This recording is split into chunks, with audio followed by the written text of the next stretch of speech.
Bonjour à tous et bienvenue pour ce nouvel épisode d'Au clair d'Astro. Aujourd'hui, on se retrouve pour une lunaison très particulière, la pleine lune du 3 mars 2026, qui est aussi une éclipse lunaire dans l'axe Poisson-Vierge. Et je vous le dis tout de suite, on n'est pas sur une pleine lune classique. Une éclipse, c'est un moment où quelque chose se révèle, se dénude, parfois de manière inconfortable, mais toujours utile. C'est une sorte de point de bascule. Alors, dans ce podcast, je vais faire simple et efficace. Je vais déjà vous donner la vibe générale et les grands messages de cette éclipse. Ensuite, je vais enchaîner en précisant ce qui est important dans le ciel, sans se perdre trop dans le technique. Et pour finir, on fera un passage signe par signe, donc en focalisant sur les atouts, le point de vigilance et un conseil concret. Allez, on est parti. Alors, pourquoi cette éclipse est forte ? Donc, l'idée centrale, je vous rappelle une chose, une pleine lune, c'est toujours une opposition entre le soleil et la lune. Mais une éclipse, c'est différent. Ce n'est pas juste un éclairage, c'est une mise à nu.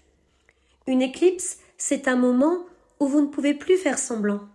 Ce qui était flou devient évident, ce qui était refoulé remonte, et ce qui était toléré par habitude, devient impossible à continuer.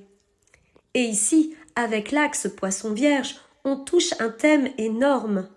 D'un côté, il y a la Vierge, donc le contrôle, l'analyse, l'optimisation, la réparation, le comment je fais pour gérer.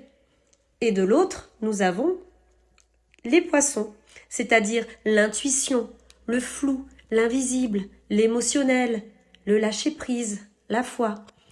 Donc c'est un axe qui dit « Je ne peux pas tout comprendre ni tout réparer, mais je peux ressentir juste et me réaligner. » Et les nœuds lunaires, alors, pour comprendre pourquoi cette éclipse a un parfum, je dirais, karmique et orienté destin, je dois introduire la notion des nœuds lunaires. Alors, pour faire simple, il y a deux nœuds lunaires, il y a le nœud lunaire sud, opposé au nœud lunaire nord. Donc, le nœud lunaire sud, c'est ce qu'on connaît déjà. C'est notre zone de confort, même si elle nous fatigue. C'est ce qu'on a tendance à répéter par réflexe. C'est ce qu'on doit progressivement quitter, ou tout du moins désaturer.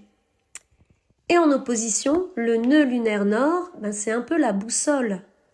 C'est le nord, la direction à suivre, une direction d'évolution.